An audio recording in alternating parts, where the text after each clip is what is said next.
Well, number one, we got the Indiana Hoosiers. My first initial thought, too high. I'm sorry, too high. And I understand that we underestimated them this year in the top 25 mix, and we paid the price for it. But even then, I still think there's a little bit of issues here. Right? They lose Fernando, they lose Elijah, they lose Roman Hemby, the running back. They do add Josh Hoover from TCU, so we're gonna get another third round portal quarterback for Curt Cignetti. It's true. Well, he at TCU he played well. Yeah, he's an experienced quarterback, so Curt Cignetti does well with that. They do add in a couple here. Nick Marsh from Michigan State is their best wide receiver. He's pretty good. And he's been pretty good. So it's not they have a couple plug and plays in there, but I don't think that they deserve the number one spot there. So I'd probably move them a little lower. What are your thoughts? Initially I would agree with your statement, but after witnessing what Curt Cignetti can do with the team, after he somehow got better last year to this year, and honestly, I just don't know who I'd put number one over him. I mean, they're undefeated national champs. They have 16 wins under their belt.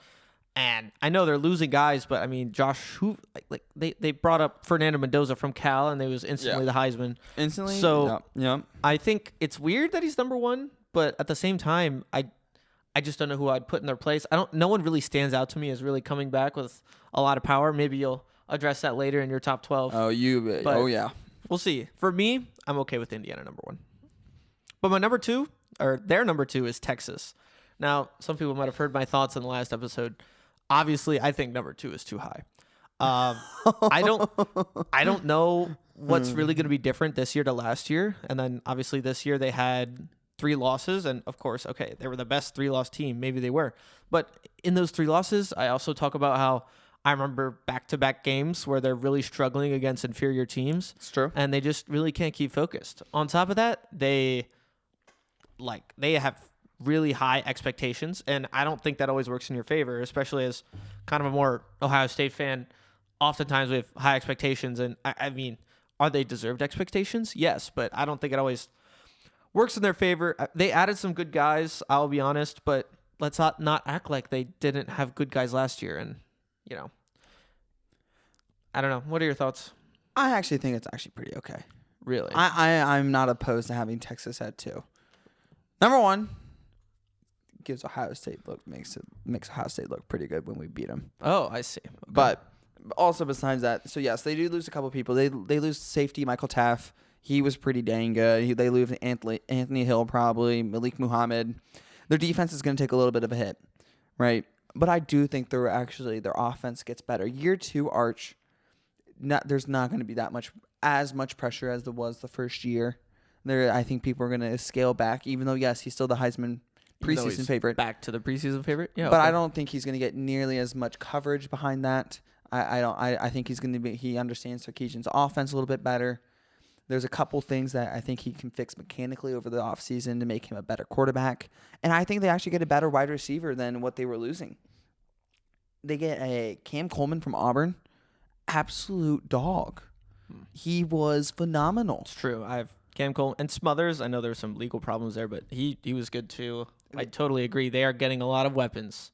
They're doing their job. They're moving forward. It's a reload. It's not a rebuild. It's a reload. Yeah. So I expect them to be pretty good. Okay. Well, go ahead. Number 3, Notre Dame, Fighting Irish. Really? Okay. So when I was looking at this, I'm like, who did they really lose? Running backs. Yes. They lost their running backs. I noticed that. Everybody else generally stayed. And normally I would say running backs are relatively replaceable, but Jeremiah Love was kind of that guy, so I see where you're coming from there. I would say it's just running backs that they lost. So I'm actually okay with this. I'm fine with them at 3. They even add a couple people for the defense. I think they added a couple 5-star wide receivers from Ohio State. I think they're going to be a very solid. As long as they don't lose those 2 darn games that they seem to do every season, I don't see why they wouldn't get a bye. I mean, funny you bring that up because, I mean, I agree. I think they'll be 3.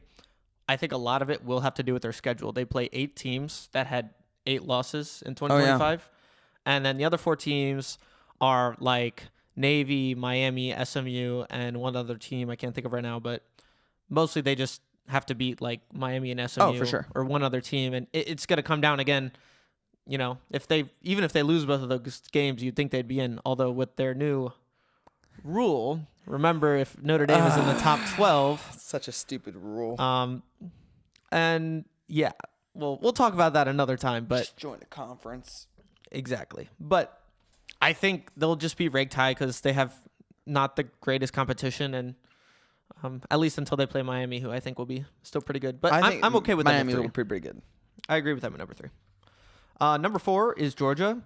I think they're honestly just a little bit underrated. They're not losing underrated a ton of guys, mostly because I think Georgia should be above Texas. I mean, that's why. I mean, well, Texas is 2. I think Georgia be in the right spot, and maybe you should just drop Texas lower. Yeah, I mean, Georgia could be 4. I'm okay with Georgia at 4, or 5 even. But in that range, I think they are a top 5 team. I think they're gonna be the best SEC team. Results have proved that. How many times have Texas beat Georgia? Oh yeah, I swear, it's fair. I swear Georgia has won the last 5 games in a row against Texas, even when sometimes Texas was supposed to win.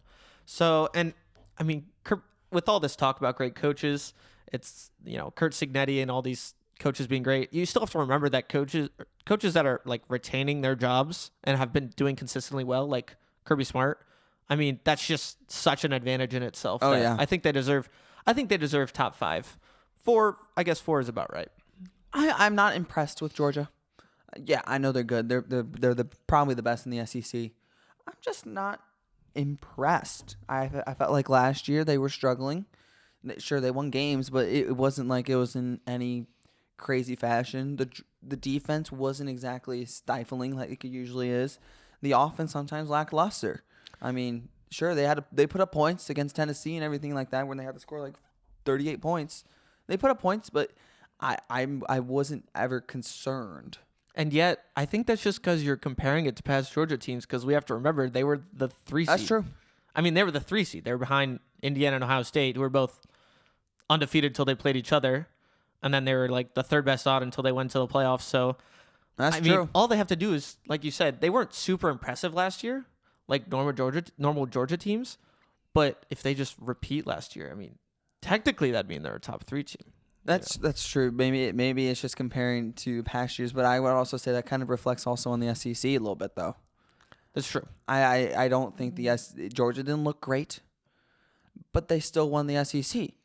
So is it the SEC that was bad, or is just Georgia that dominant of a team? Yeah. And I don't think that's true. SEC does have talent.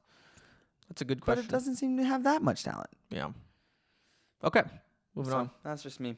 Then we move on to Oregon Ducks. I think this is one of my favorite teams, actually.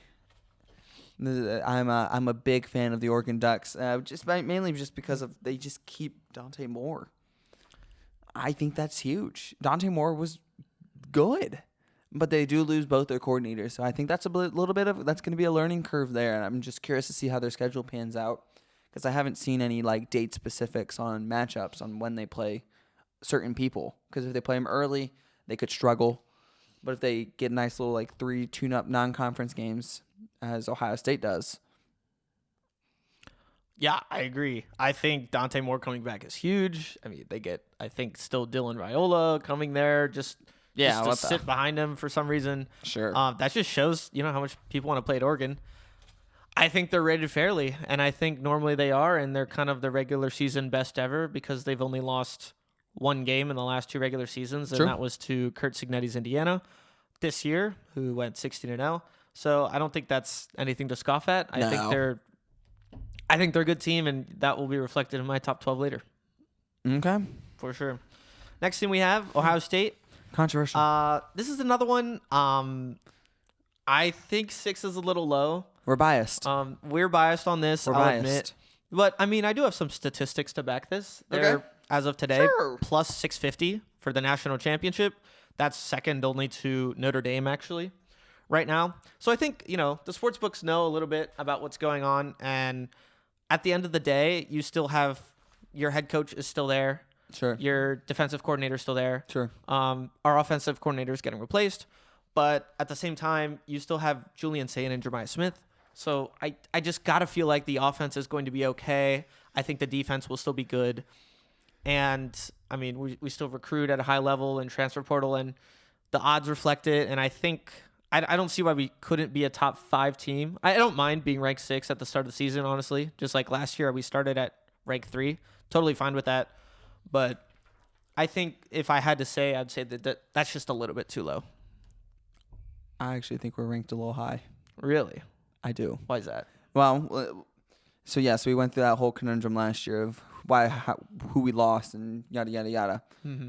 I'm going to do the same thing again. Caleb Downs is gone. Arbel Reese is gone. Carnell Tate is gone. Sonny Styles is gone. Caden Curry is gone. Caden McDonald is gone. Davison McBenosen is gone. Max Clare's gone. It's true. Carnell Tate was wide receiver 2 and would be wide receiver 1 on almost any other team. True. Right? That's going to hurt. We don't really have a proven third. We knew Carnell Tate was going to be good last year. That's true. We don't really have that person anymore. Mm-hmm. Right? Caleb Downs was easily the best defensive player in football almost. This is true. And now he's gone, and now Matt Patricia's got to be able to... He doesn't have the genius in the backfield of the defense anymore. I think that's going to be a struggle. Linebackers, Arbel Reese and Sonny Styles came out of nowhere. And that's where you could probably argue that maybe that happens again. But I think that's rare. You're making good points here. That's rare. Right? Caden Curry was our best defensive edge. Now we did gain some people from Alabama in the transfer portal. That'll be helpful. We had a D-line and a D-end from Alabama that are going to be pretty good. And we got Terry Moore from Duke, who's a safety, who's going to be pretty dang good, I would say. But I'm struggling to see that with our lack of offensive line production and our lack of defensive end production, now that Caden Curry's gone, I don't know how, because I am now reverting back to you win games in the trenches. I don't think we're going to be as good right at the beginning. I don't think we should be ranked 6th. Okay. I think that's pretty valid. We'll see how it goes, but I think those I don't know are if good I have that points. reflected in my rankings, though, which is a shame. I'm pretty sure my rankings have us doing well. I mean, at the end of the day, I just don't see a world where we have that low of a floor. And in a world of college football uncertainty, that's awkward. I think it'd be good. All right. But number 7, Texas Tech. I think the story of this team was that they dominated the Big 12. They went to the playoff. They got embarrassed. Yep. I think 7 maybe is a little bit high, but it's defensible because I think the Big 12 is a really balanced conference, and then Texas Tech just sits on top. They're just a step above, mostly because they just spend so much money on the portal. Money talks. Exactly. So I think by virtue of that, they'll probably end the season probably with, 2 losses at most. Big 12, probably. I mean, Big 12's a little crazy. If you can just stay consistent, just having high-tier elite players can win you many games in the Big 12. Yeah. I agree, but I never really think a mercenary team like that's just put together with money will ever do super well. No, it won't. Long term, but I think they'll be top 10. Sure. I think they'll make the playoffs. Do well in the Big 12. I think they'll make the playoffs. So you think they get a bye? Probably not, because if they lose one game, they probably don't get a bye. But if they're at number 7, I think it's a little high, but it's going to be reflected throughout the season by their wins because they're going to beat Big 12 teams. So for sure. No, I kind of agree with that sentiment. I don't really have much to say on Texas Tech. Money talks. That's really if you got the oil money, you got. You can put together a pretty good football team. I wouldn't say elite, but you can put together a pretty good football team. All right. Get behind that. You go next. Then we got Miami Hurricanes. So obviously they just played a national championship. They lose Carson Beck. They lose Ruben Bain. That'll be pretty big. That's pretty big. It's true. Hakeem Mesidor, Mohamed Tor. A lot of defense, and their defense was elite, and that's why they were able to create everything. So I do think they're dropping 8's pretty likable, but they do keep. Wait, I'm curious. Malachi Toney is still there. I believe so. Yep. And then their running back, who is an absolute dog, Fletcher is still there. Yeah. So that's helpful. Yeah, I think they're maybe a touch underranked, just a little bit, just a tad bit. Mostly they get Darian Mensah, and that guy played at Duke, and he was a dog. Yes. I don't really think Carson Beck had more experience. That's certainly helpful, but Miami's offense wasn't really flashy. Sometimes they were flashy. Somehow they were inconsistent with a really experienced quarterback. But I think they're not going to take a huge downstep offensively. I think the biggest thing here is that, Miami administration and Miami donors are only going to be thinking about bringing the U back. They've seen it's possible. They've seen the team make it to the national championship. Yeah, they've seen Mario Cristobal do it. I think they're going to get an influx of support, throughout the spring, and they're just going to get, money to help them fund whatever they need to fund. And I haven't seen their schedule. I know they play like Notre Dame, but for the most part, I think it's probably going to be relatively workable. And so I think 8 is fine. I think they could even be a little bit higher than 8, just for me. Yeah, I'd agree with that. It's just proved that Mario Cristobal is able to get there. Yeah, I think is what I think is the main key thing there. Exactly, because people sometimes care about that a little too much. At James Franklin. Yeah, well, it's tough. At Sean McDermott. Okay. Number 9, Ole Miss. I have not a lot to say about them at number 9. I think too they're high. A super variable team. Too high. I have written down that they're too high. I don't like the variability. So high. I think at the highest they should be ranked like 1 or 2 spots higher than they were. But at the lowest, I really wouldn't see a problem with them being ranked like 18th, or even lower, because they just have so much going on. They keep Trinidad. They keep Trinidad, but their head coach is, in legal battles, and he's new. At least he's been around. I think they were caught fire at the end of the season last year. It's going to be hard to sustain next year. So I have them. I think it's too high. I don't think Trinidad, they lose too much. Sure, when I'm looking at the transport additions, they've added a lot.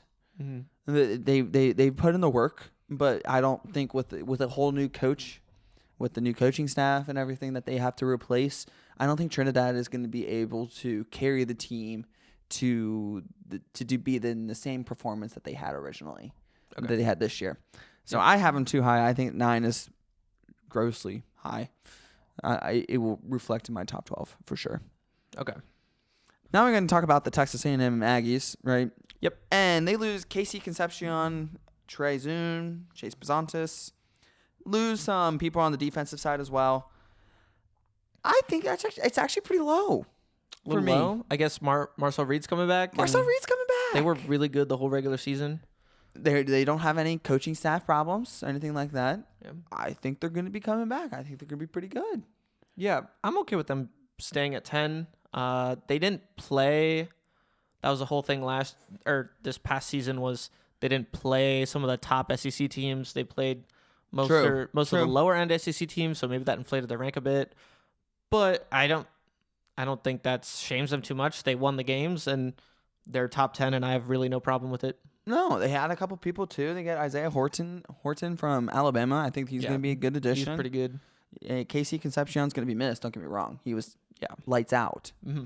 But I think they're going to be able to scrape together some good quality wins, and I think they're going to be pretty high this year. Next up, they had BYU. I think last year they were a little bit underrated because their only losses were to Texas Tech. Yeah.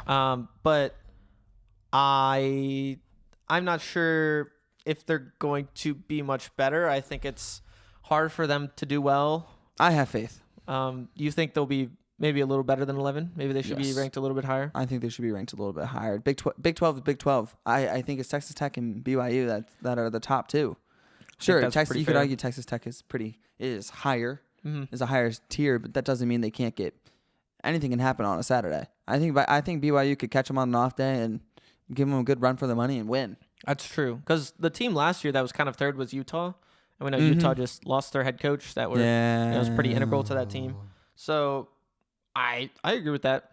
So I'm fine with that. 12, they have Oklahoma.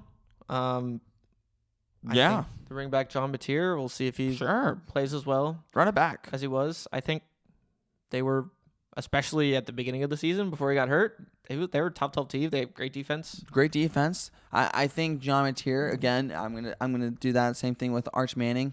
Second year there, I think he's gonna be able to learn the system better, get some better mechanics throwing, get the timings right with his wide receivers. I think they're gonna turn out well.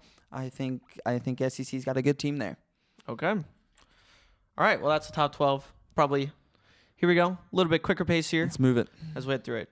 USC, pretty much their whole offense is coming back. Besides Mekhi Lemon. Besides Mekhi Lemon. Who won. Yeah, okay. He's pretty good. He was one for some reason. I won't get into that. But, I mean, they're bringing back a ton of people on offense. Yeah. They were pretty good last year. They don't have a lot of reason to be worse this year. I think they're fine at 13. They're slowly moving forward. I think they're going to keep moving up. And then we got Louisville. Again, they lose Miller Moss. Lose a lot of their offense gone. But they gain some people like Lincoln Keenholz from Ohio State. True. They gained Trey Richardson from Vanderbilt.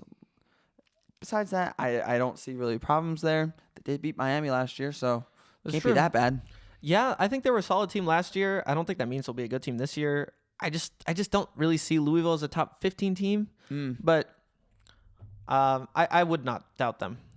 Next up, we got LSU. For me, this is the team most interesting outside the top 12. Sure. I mean, their ceiling is like top 6, way up there, and then their floor is also super low. 20. I kind of think it's a perfect storm because LSU, I mean, they had the defense. They're bringing in probably one of the best offensive-minded coach. They got their quarterback. I don't see any reason why they really should be bad. So I know while it's a very volatile scale, I think they will be better than 15. I don't think so. I don't think it's going to work out that way. So you're opposite of me. I'm the exact opposite. I think they'll do better. I don't think so. So yeah, they gained Sam Levitt. They lose Garrett Nussmeier, and they replace it with Sam Levitt. Sam Levitt was good for Arizona State. He wasn't great. Okay. It was Cam Scatterby that helped them on that run whenever they were in the playoffs. It's Cam Scatterby threw the touchdown pass, running the ball. Yeah. It was the Cam Scatterby show. It's true. Sam Levitt didn't really impress me. I don't think he really impressed me this year. I'm a little concerned about that. But the transfer portal, obviously, coming from Ole Miss, Kansas State, Florida, a bunch of wide receivers, they're going to be good. They should have the talent to be good. Mm-hmm. But I don't see it happening especially with their schedule. Okay. I don't think so. All right. Then we have Iowa.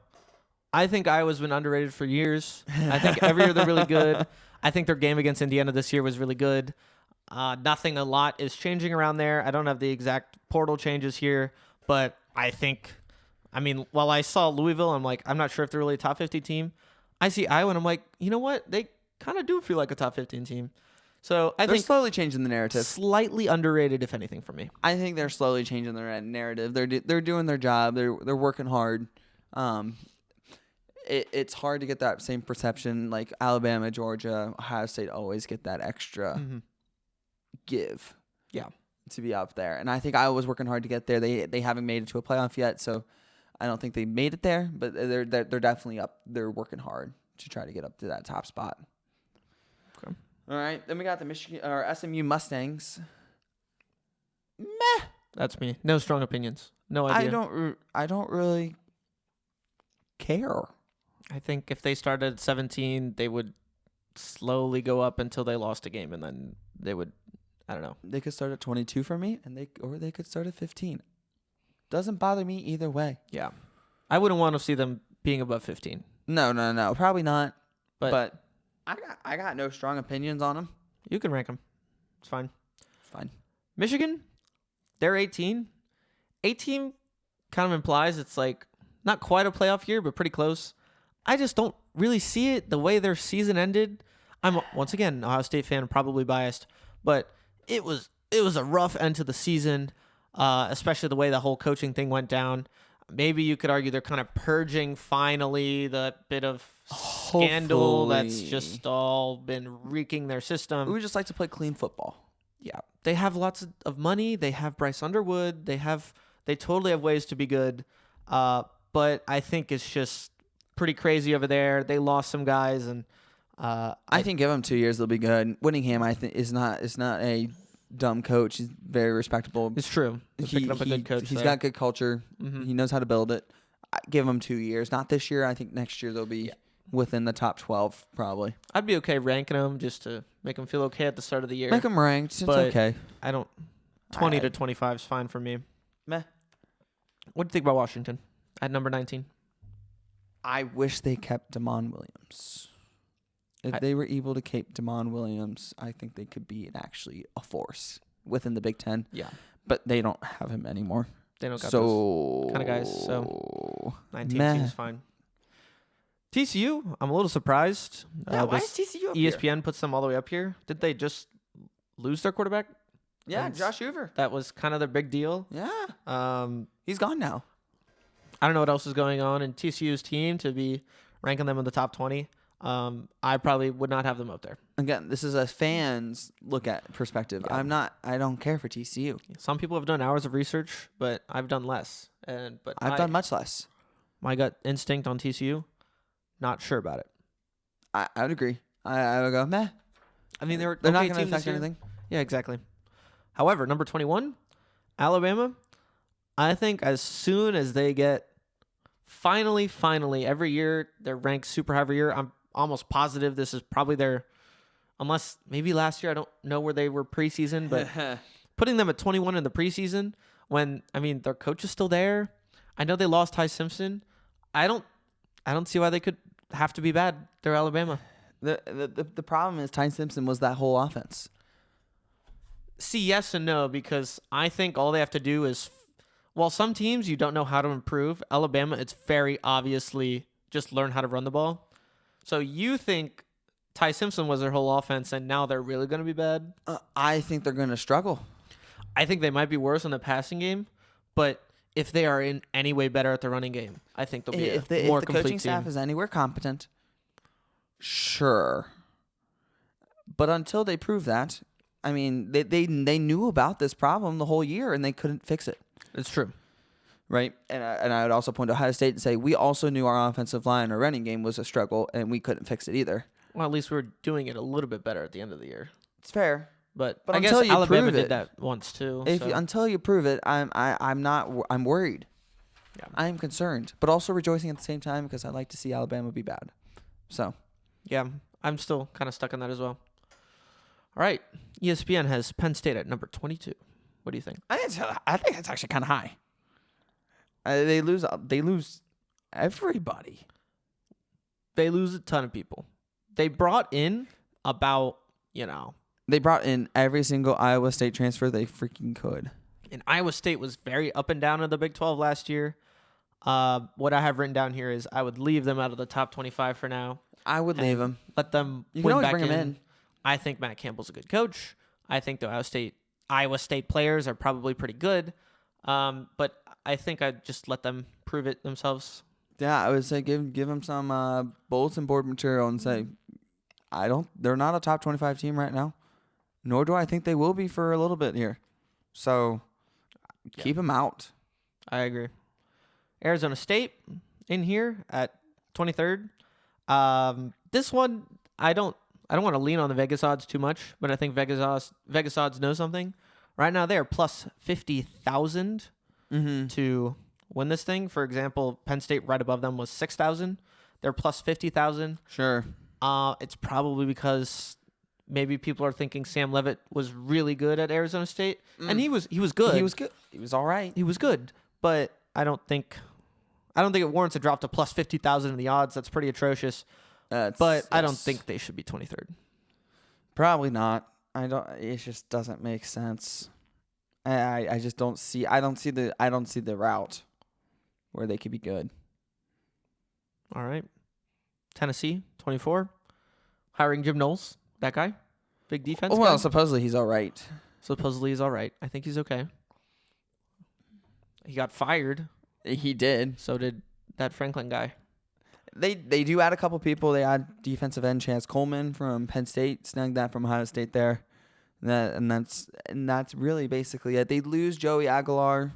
He was pretty good. Chris Brazzell, meh. Their defense was all right. They do lose a lot, though, on their defensive side. So I could see a little downtick there if Jim Knowles is as good of a coach as we think he could be. Yes. He should be able to get that fixed. Yeah, I think 2 years ago, Tennessee was pretty good on both sides of the ball. Last year, they were pretty good offensively, but took a massive step back defensively. Yeah. If they just play better defense, they could be higher than 24 easily. They win games. I could see them being higher. Finally, Utah. I don't see anything special about them. They're at 25. I don't really care for I don't them. know. Full disclosure, I don't have honorable mentions that I think should have been put in instead of these teams. In hindsight, I probably should have had one. I don't know. But for the most part, I don't know. Meh. Doesn't seem like they should start. Maybe top 25 is fine. It's nice, but honestly, I could care less for 15 through 25. Yeah. It's just No gripes for me.